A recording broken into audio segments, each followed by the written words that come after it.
지난주 추수감사주일 예배를 드리고 또 땡스기빙 데이가 있는 한 주간을 보내면서 제가 더욱 하나님 앞에 감사하게 된 내용은 그야말로 하나님이 우리에게 교회를 주신 은혜입니다. 어딜 가나 감사하는 그 성도를 만나게 되었는데요, 그것이 얼마나 대단하고 놀라운 일인지 몰라요. 그렇게 하나님 바라보면서 그 삶의 그 고락간에 주님께만 감사하는 그 성도를 만나면 그 혼자만 그 기쁨을 누리는 것이 아니라 그 전하는 자와 받는 자가 그 시간이 언제이건 상관없이, 장소가 어디이건 상관없이, 식당이든 카페건 길거리든 그 자리에 우리 모두에게 하나님의 임재의 영광을 보게 하는 그런 고백을 우리가 날마다 경험할 수 있습니다. 그런 교회를 주신 은혜. 그래서 하나님께서 그 한 해 마지막 소출을 기뻐하고 감사하는 그 수장절에 주신 명령이 그와 같은 명령이었습니다. 성읍에 있는 모든 자들과 함께 즐거워하라. 신명기 16장 14절 함께 보시면 읽겠습니다. 절기를 지킬 때에는 너와 내 자녀와 노비와 내 성중에 거주하는 레위인과 객과 고아와 과부가 함께 즐거워하되, 그렇습니다. 혼자 기쁘고 혼자 감사한 것 귀할 수 있죠. 그렇지만 온전하지 않습니다. 하나님이 이 기쁨을 온전하게 누릴 수 있도록 함께 나와서 다 즐거워하라 명령해 주셨습니다. 이 문맥을 보면 이 명령이 반복이 되는데요, 항상 하나님이 기쁨을 주실 때 동반되는 명령이 있습니다. 그 수장절 마지막 명령이요, 신명기 16장 17절 말씀입니다. 우리 함께 읽겠습니다. 각 사람이 내 하나님 여호와께서 주신 복을 따라 그 힘대로 드릴지니라. 아멘. 그렇습니다. 그 복이 내가 수고하여서 얻은 복이 아니고 내 지혜와 노력으로 얻은 소출이 아닌 것을 알기에 그 주신 복을 따라서 그 힘대로 하나님께 드리는 것, 그것이 우리 믿음의 삶이라는 것입니다. 그런데 그 드리는 것은 일률적이지는 않습니다. 그 각 사람의 힘이 다르기 때문에 그렇습니다. 각 사람의 힘의 모양과 그 양이 다르죠. 세상에서는 나하고 좀 비슷한 부류의 사람 만날 때 안도감을 느끼지만 교회는 그렇지 않습니다. 각양다양한 사람, 각양다양한 모양의 은사와 힘과 그런 그 강점을 가진 사람들이 만날 때 그것이 우리에게 더 큰 기쁨과 즐거움을 가져다주는 내용이 되죠. 교회 생활하면서 날마다 고백하는 내용이 뭐냐면, 하나님이 저 성도님을 통해서 나의 부족함을 채우시는구나. 매일 느껴요. 나랑 다른 힘을 갖고 있고 그 힘의 양과 모양이 다르기 때문에. 그러면 열을 가진 사람은 그 힘대로 그 열을 드리고, 백을 가진 사람은 그 힘대로 백을 하나님께 드리는 것입니다. 그 말 그대로 힘써서 드리라는 얘기입니다. 힘을 다해서 하나님께 그 드릴 때 그것이 여호와께서 그에게 복을 주셨다 하는 그 증거가 되기 때문에 하나님이 그 드리기 전에 기쁨을 주시고 드린 후에도 그 즐거움을 충만하게 해주시는, 주님께 드리는 자리에는 항상 하늘의 기쁨과 즐거움으로 만족하게 하시는 은혜가 교회 안에 있다는 것입니다. 이 힘을 다해서 드리는 복을 가장 잘 알았던 사람이 바로 오늘 본문의 사도 바울입니다. 오늘 본문에서 17절, 내가 나를 전제로 드릴지라도 나는 기뻐하며 너희 무리와 함께 기뻐하리니 고백을 하고 있습니다. 전제라고 하는 것은 구약의 제사를 드릴 때 본 제물 위에 부어드리는 그 언어 자체가 쏟아 붓다라는 뜻입니다. 부어서 드리는 액체 제물을 얘기하는 거예요. 주로 포도주나 독주 그리고 기름을 그 위에 부어드리는 그것을 전제 혹은 관제라고 말을 하죠. 하나님이 이스라엘 백성들을 광야로 인도해 주셨을 때 우리가 지난주에 그 말씀 살폈지만 다른 목적이 아니었습니다. 그 백성들이 하나님을 알 수 있도록, 오로지 그거 하나, 그 땅에서 얻은 그 무엇을 누리고 먹고 마시는 그것이 목적이 아니라 그 광야 생활을 통하여서 하나님을 경험하고 하나님의 크신 긍휼을 알고 하나님의 그 돌보심을 알 수 있도록 그 목적으로 그들을 부르신 것이죠. 그래서 날마다 하나님의 임재를 경험할 수 있도록 그들에게 주신 명령이, 가장 큰 명령 중에 하나가 그들에게 성막을 만들라 하신 것입니다. 그 성막을 만들어서 거기서 내가 너희와 만나고 내가 너희에게 말하리라 그랬습니다. 하나님이 말씀해 주시는, 하나님의 임재를 경험하는, 하나님의 긍휼하심을 체험할 수 있는 그 성막, 광야이기 때문에 많은 것이 부족하죠. 광야이기 때문에 그래서 대충 만들라 그렇게 말씀하시지 않았습니다. 그럼에도 불구하고 힘을 다해서 그리고 온전히 그 성막을 만들라 하셨습니다. 내가 형편이 되면 예배를 드리고 여유치 않으면 그것을 물리치는 그것이 아니라 오히려 광야이기 때문에 온전한 성막을 만들어서 내가 거기서 너희와 만나고 내가 너희에게 말하리라 말씀하여 주셨습니다. 그런데 그들이 이 참 핍절한 광야 땅에서 얼마나 많이 가졌겠습니까? 그런데 그들이 성막을 만들기 위해서 그 예물을 드릴 때 하나님이 주신 은혜가 있습니다. 그 헌신할 때 주시는 하나님의 은혜가 뭐라고 했죠? 하나님이 그들에게 큰 기쁨을 주셨어요. 그래서 출애굽기 25장 2절을 보면 성막 만드는 첫 번째 내용입니다. 읽겠습니다. 이스라엘 자손에게 명령하여 내게 예물을 가져오라 하고 기쁜 마음으로 내는 자가 내게 바치는 모든 것을 너희는 받을지니라. 아멘. 그렇습니다. 기쁜 마음을 하나님이 주셨다는 것입니다.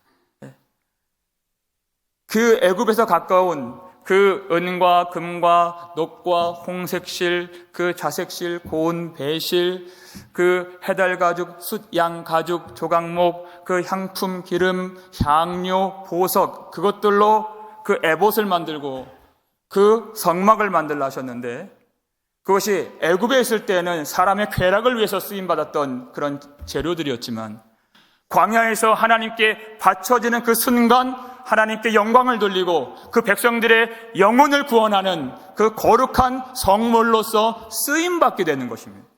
그 내용을 알기에 그들이 기쁨으로 하나님 앞에 드릴 수 있었죠. 그리고 성막을 만들 때 하나님 주신 명령이 뭐냐면 거기에 전제라는 내용이 나오는데요, 매일마다 제사를 드려야 했습니다. 매일마다. 출애굽기 29장 41절 말씀입니다. 우리 함께 읽겠습니다. 한 어린 양은 저녁 때 드리되 아침에 한 것처럼 소제와 전제를 그것과 함께 드려 향기로운 냄새가 되게 하여 여호와께 화제로 삼을지니 그랬습니다. 한 어린 양을 저녁에 드리고 또 다른 어린 양을 아침에 드려요. 하루에 한 번이 아니라 두 번. 이것을 상번제라고 하는 것입니다. 매일마다 주시는 하나님의 은혜를 알고 매일마다 지키시고 돌보시는 하나님의 그 능력을 경험한, 임재를 경험한 하나님 백성들, 그들의 백성의 그 정체성이 무엇입니까? 이 상번제가 주는 그 메시지. 광야이기 때문에 형편이 어려워서 그것을 예배를 물리치는 것이 아닙니다. 이 광야에서 날마다 돌보시고 지키시는 우리 하나님, 그 은혜를 아는 자들이 그것도 아침에 예배를 드리고 저녁에 예배를 드리며 그의 임재를 경험할 수 있도록 하나님이 그 예배를 허락해 주신 것입니다. 사람이 언제 예배를 멀리하게 됩니까? 나도 모르게 이 인생 내 힘으로 된다라고 생각될 때 점점 예배와 기도를 멀리하게 됩니다. 기도하는 시간이 아까워질 때가 있습니다. 내 지혜로, 내 힘, 내 능력, 내 자원 가진 것으로, 내 움켜진 것으로 된다 하는 마음이 스물스물 들어온 것입니다. 절대 그것이 아니죠.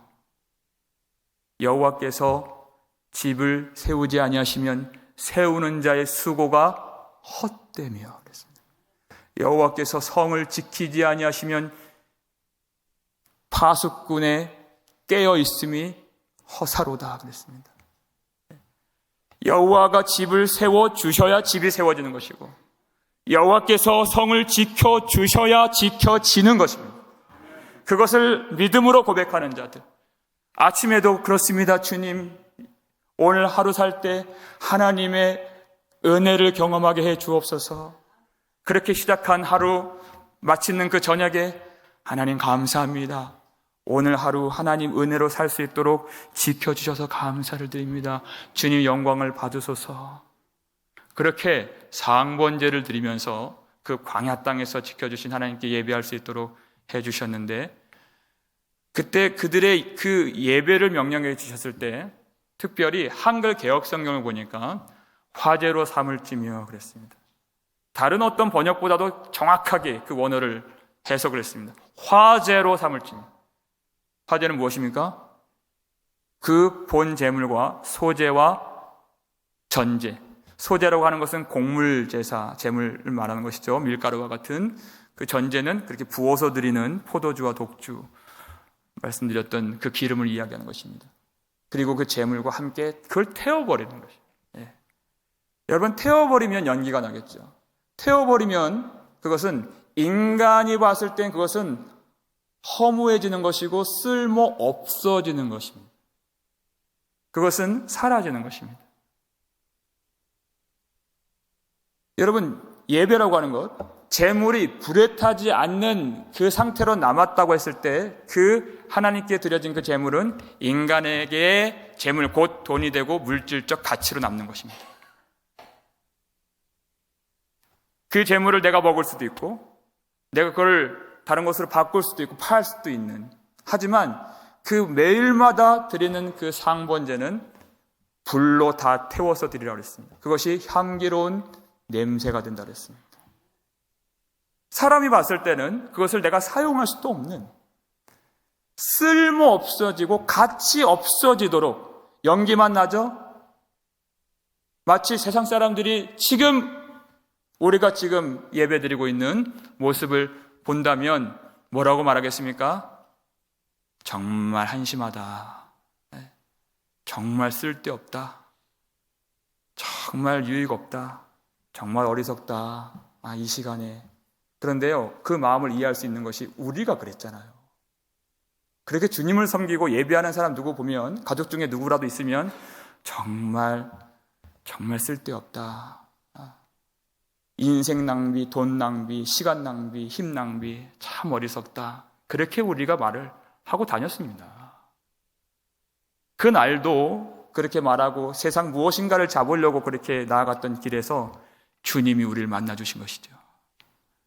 마치 바울이 사울이라 그렇게 이름하였을 때 율법적인 열심으로 다메섹으로 달려갔던 그 날에 하늘로부터 홀연히 빛이 나타나서 그를 둘렀던 것처럼 부활하신 주님이 그에게 나타나신 것입니다. 주님이 그에게 물으셨죠. 사울아, 사울아, 어찌하여 내가 나를 박해하느냐? 주님, 누구십니까? 나는 내가 박해하는 예수라. 그렇게 말씀하셨을 때 그는 이제까지 가졌던 그 모든 것들, 생애적인 깨달음을 그가 경험하게 되었는데, 그가 너무나도 미워하고 시기하고 멸시하고 없애버리려고 했던 그 나사렛 예수가 바로 하나님의 아들 그리스도시라는 사실을 그가 그 순간 깨닫게 된 것입니다. 하늘로부터 빛이 호련히 그를 비추게 되었을 때 그 빛은 바로 하나님의 영광에 비치고 그를 구원하는 생명에 비치고 바로 주 예수의 빛으로서 그를 살게 하신 것입니다. 그때 그가 눈이 어두워졌다 그랬죠. 3일 동안 보지도 못하고 먹지도 못했다 그랬습니다. 그리고 딱 3일 뒤에 그가 눈을 떴을 때 그 전에 보았던 것과 전혀 다른 세계를 본 것입니다. 전혀 다른 것. 이제까지 그가 자랑했던 자신의 혈통, 자신의 민족, 자신의 학벌, 자신의 그 학위, 자신의 그 신분, 지위, 자신의 모든 타이틀, 그 모든 것들이 너무나도 더러워서 배설물과 같다고 얘기합니다. 가차없이 버리고 오직 내가 그리스도만 얻는다고 고백을 하고 있습니다. 오직 예수 그리스도가 나의 자랑이고, 예수 그리스도가 나의 영광이고, 예수 그리스도만이 나의 소망이며 나의 전부가 된다고 그가 고백을 하고 있습니다. 주님도 그 사울을, 이 사람은 내 이름을 이방인들과 임금들과 이스라엘 자손들에게 전할 나의 택한 그릇이라 그랬습니다. 나의 택한 그릇. 자다가 깨서라도 하나님께 감사할 내용이 무엇입니까? 사도 바울도 우리도 원래는 하나님의 진노가 부어져야 할 진노의 그릇이었다 그랬어요.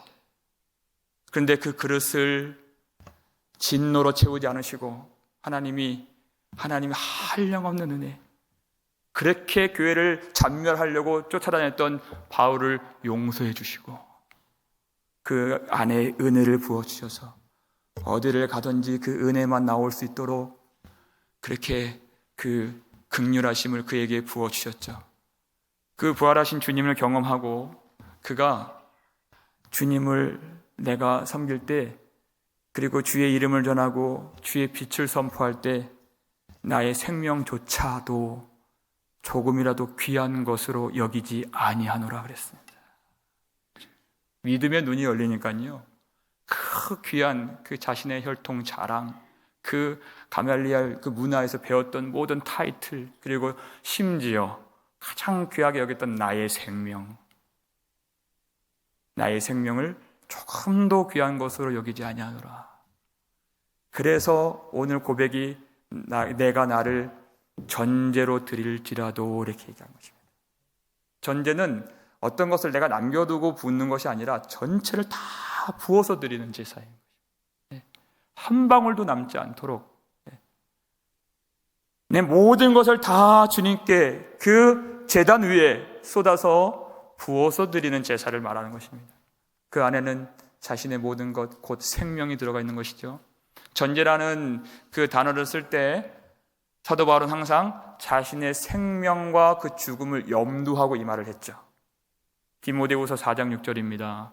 이렇게 그가 마지막에 쓴 성경인데요, 이렇게 고백을 하고 있습니다. 함께 읽겠습니다. 전제와 같이 내가 벌써 부어지고 나의 떠날 시각이 가까웠도다 그랬습니다. 전혀 하나도 남김없이 다 부어지는 것입니다. 그런데 하나님의 은혜를 알기 때문에 다른 사람들이 생각하는 그 죽음이라고 하는 것은 참 비참한 종말을 의미하는 것이지만, 그 믿음의 눈으로 보는 그 죽음, 전제와 같이 내가 벌써 부어진다고 하는 그 고백은 사람들의 고백과 다릅니다.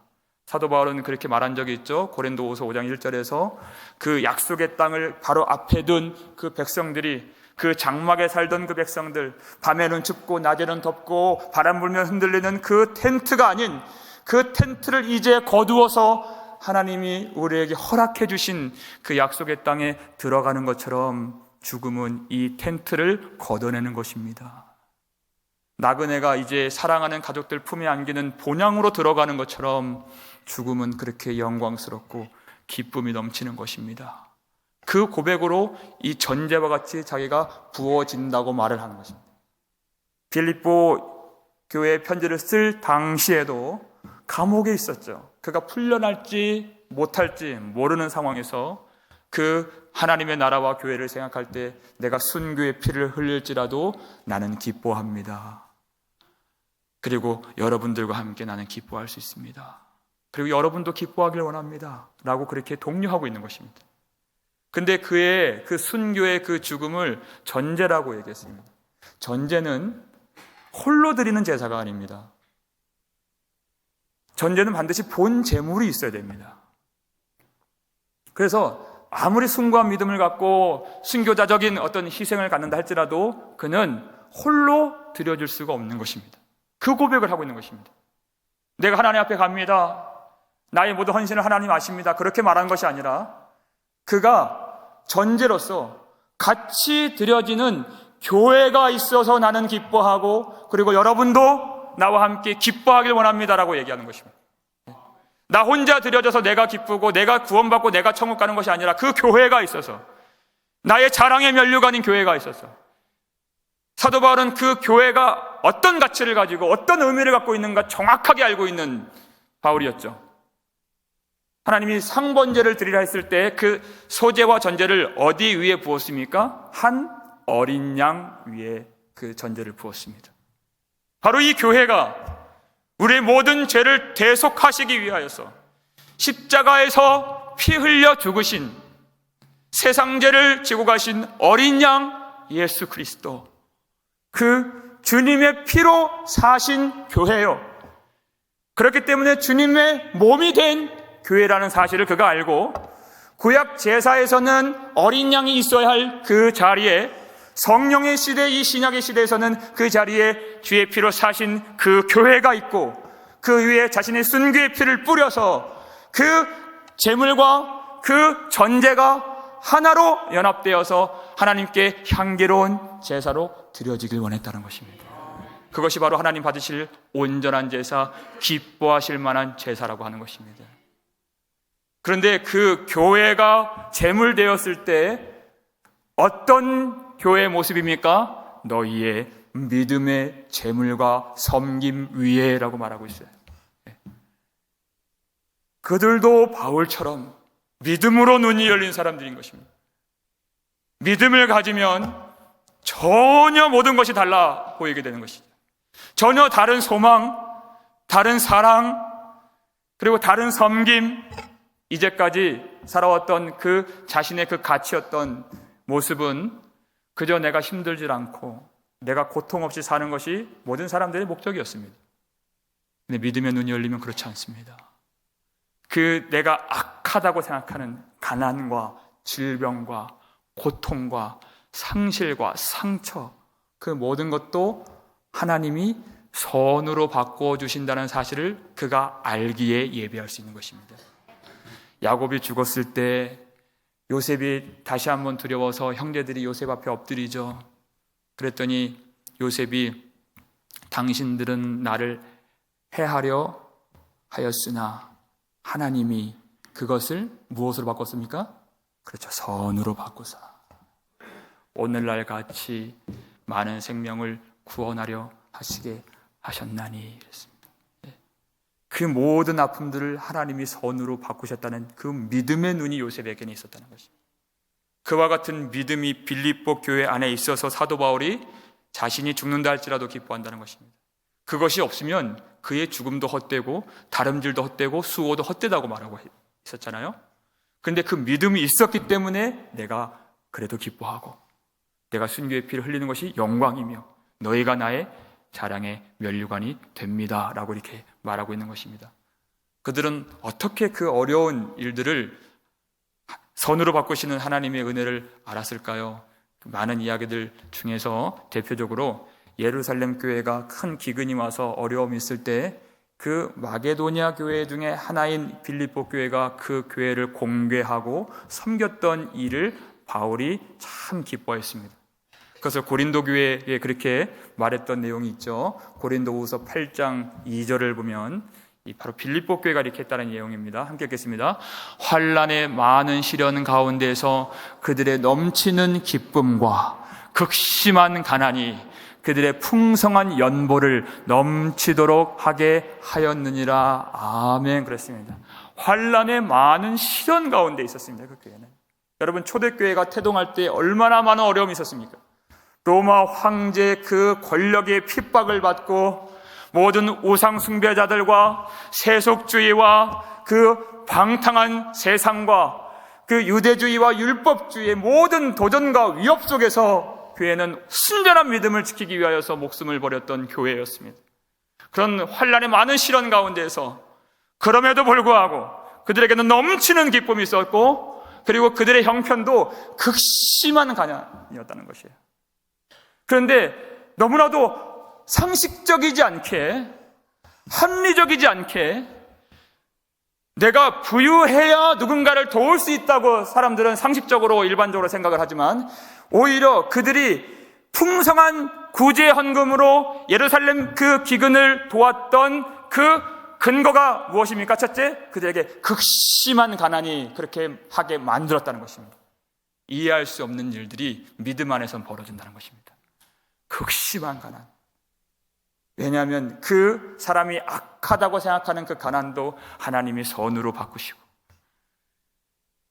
오히려 부유할 때보다도 내가 가난할 때 그 가난한 자의 그 어려움이 무엇인지를 알죠.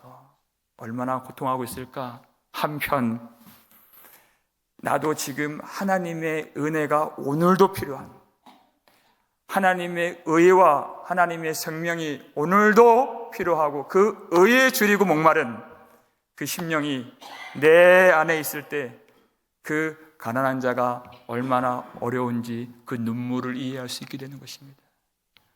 그래서 그 가난한 마음을 가지고 나의 모든 고통에서, 죽음에서 건지시기 위해서 나를 살리신 예수님이 나와 함께 시험을 당하시고 나의 고통을 체휼하신 것처럼 그 어려운 자들 마음을 헤아리고 그들에게 더 넘치는 풍성한 연보를 드릴 수 있었다는 것입니다. 그것이 꼭 비단 가난한 자만 할 수 있는 일입니까? 그렇지 않습니다. 두 번째 조건은 그에게 풍성한 은혜가 있었기 때문에 결과적으로 그렇게 된 것이죠. 1절을 보시면, 형제들아, 하나님께서 마게도냐 교회들에게 주신 은혜를 우리가 너에게 알리노니, 그랬습니다. 하나님이 얼마나 큰 은혜를 주셨는가. 그렇게 극심한 가난 가운데서도, 환난의 많은 시련 가운데서도 그 어려운 교회를 섬길 수 있도록 그렇게 자신의 그 모든 것을 내어줄 수 있는 그 은혜가 어떤 헌신을 만들었는가. 우리 3절, 4절, 5절도 우리 마저 함께 읽겠습니다. 내가 증언하노니 그들이 힘대로 할 뿐 아니라 힘에 지나도록 자원하여 이 은혜와 성도 섬기는 일에 참여함에 대하여 우리에게 간절히 구하니, 우리가 바랐던 것뿐 아니라 그들이 먼저 자신을 죽게 드리고 또 하나님의 뜻을 따라 우리에게 주었도다. 아멘. 하나님께서 그 수장절에 주신 명령은 그 힘대로, 주신 복을 따라 힘대로 힘 다하여서 그렇게 드릴지니라 그랬어요. 그랬더니 이 신약의 성도들, 성령으로 충만함을 받고 그 은혜가 통치하는 하나님의 백성들에게서는 어떤 모습이 있습니까? 힘대로 할 뿐 아니라 힘에 지나도록. 주님의 명령은 이 정도 선이지만 그들에게 은혜가 부어지니까 힘에 지나도록. 누가 시켰습니까? 자원하여 은혜가 시킨 것이죠. 하나님의 강권하신 그 사랑이 그들을 인도한 것이죠. 그래서 그들이 먼저 자신을 죽게 드리고 그랬어요. 다른 교회를 섬긴 것이 아닙니다. 죽게 자신을 드린 섬김이 있었다는 것입니다. 먼저 드렸다는 것은 내가 쓸 것 이렇게 남겨두고 내게 필요한 것 먼저 떼어놓고 그 나머지를 드리는 것이 아닙니다. 먼저 자신을 죽게 드린다는 것. 나의 모든 영혼과 우리 가정과 내 쓸 것과 내 형편 다 목자 되신 아버지 손에 있나이다 고백하는 믿음으로 먼저 자신을 죽게 드린 것입니다. 계산하고 드린 것 아닙니다. 남겨두고 드린 것 아닙니다. 억지로 하라는 것이 아닙니다. 하나님이 은혜로 그렇게 그 백성들을 만져주시고 자원하는 심령, 넘치는 기쁨, 한량없는 은혜를 교회 위에 부어주셔서 그들이 기쁨과 감사가 넘쳤던 것입니다. 그 모습을 보았으니, 그 예수 그리스도 닮은 그 마음을 보았으니 사도 바울이 얼마나 기쁩니까? 그래서 내가 이제는 그 너희들의 그 믿음의 제물과 그 섬기 위에 내 순교의 피를 뿌려 전제로 드려질지라도 나는 정말 기뻐합니다. 그리고 여러분들과 함께 기뻐합니다. 그리고 고백을 한 것입니다. 그 교회의 제사는, 그 교회의 제물됨은 사도 바울의 전제가 부어져야 온전해지는 것입니다. 사도 바울의 생애 제사는 자기 홀로 드려질 수 있는 것이 아니라 마찬가지로 교회가 믿음으로 자라고 주의 형상을 나타내고 주님 그 창성한 분량의 모습으로 성장하는 그 믿음이 있을 때 사도 바울도 그의 제사가 온전해질 수 있는 것입니다. 마치 그 예루살렘을 공개했던 빌립보 교회 성도들의 모습에는 우리의 생명을 위하여서 자신의 살을 내어주시고 자신의 육체를 찢으신 예수 그리스도의 사랑이 묻어나 있습니다. 그리고 전제로 자신의 피를 쏟아붓는다고 고백했던 그 사도 바울에게서는 십자가 위에서 우리를 위해서 피 흘리신 주님의 피를 생각나게 하는 그 헌신입니다. 주님의 그 살과 피와 같은 그 헌신, 그것이 하나로 연합되어서 하나님께 향기로운 제물이 될 수 있도록 그렇게 드려지는 복이 저와 여러분이 누리는 복이 되기를 주의 이름으로 축원합니다. 제가 참 연약하고 비루한 제가 사도 바울의 마음을 다 알 수 없죠. 그럼에도 불구하고 아주 조금 느낄 수 있는 그 대목이 바로 그렇구나, 그래서 그 고백했구나, 그래서 자신의 피를 쏟아 붓는다고 해도 기뻐한다고 말했구나 하는 그 대목이 사도 바울처럼 그 교회를 생각할 때입니다.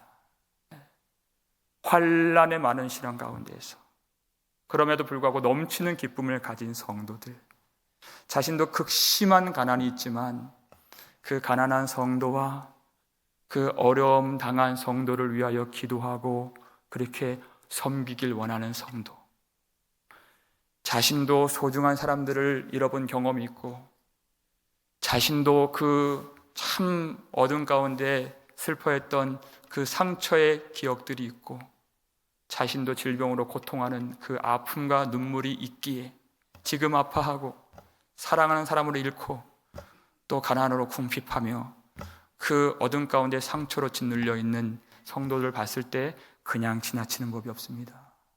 손을 붙잡고 안아주고 권사님, 집사님 그렇게 위로하는 그런 성도들의 모습을 봤을 때 그렇구나, 이 땅에 살면서 정말 주의 몸된 교회와 성도를 섬기는 일처럼 복되고 아름다운 일은 세상에 없는 것이구나, 그 사실을 만삭되지 못하여 난 저 같은 정말 연약한 그런 목사에게도 하나님이 보게 해 주셨습니다.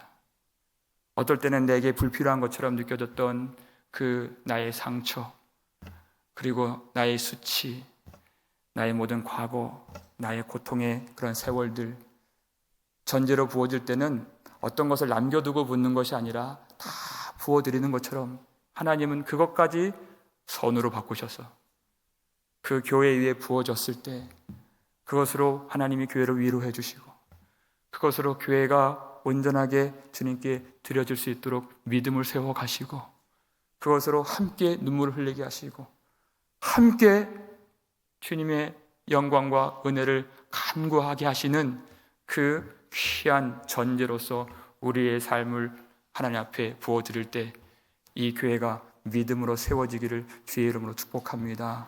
광야와 같은 이 험한 세상 살아갈 때 우리에게 주신 확실한 은혜가 있습니다. 우리에게 주신 그 복을 따라서, 우리에게 주신 그 은혜를 따라서 힘대로, 아니 힘에 지나도록 교회와 우리의 전제가 하나로 묶여서 예수 그리스도 안에서 드려질 때 하나님 부으시는 그 영광과 은혜, 넘치는 기쁨과 영원한 즐거움을 함께 누리시는 저와 여러분 되시기를 주의 이름으로 축원합니다.